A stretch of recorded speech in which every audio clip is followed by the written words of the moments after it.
بسم اللہ الرحمن الرحیم۔ السلام علیکم دوستو۔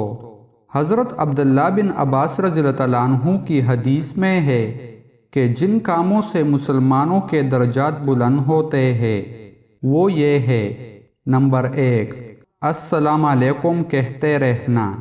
نمبر 2، کھانا کھلانا۔ نمبر 3، جب لوگ سوئے ہو اس وقت نماز تہجد پڑھنا۔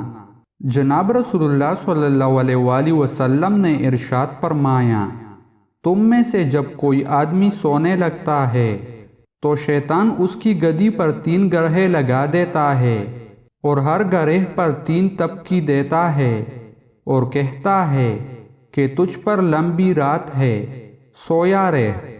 پس اگر بیدار ہوا اور اللہ تعالیٰ کا نام لیا تو 1 گرہ کھل جاتی ہے، اور وضو بھی کر لیا تو دوسری گرہ بھی کھل جاتی ہے، اور نماز بھی پڑھ لی تو رات اور صبح کو اس کی طبیعت پرسکون ہوتی ہے اور اس کا دل خوشی سے سرشار ہوتا ہے، ورنہ اس کا دل پریشان، سست اور بوجھل ہوتا ہے۔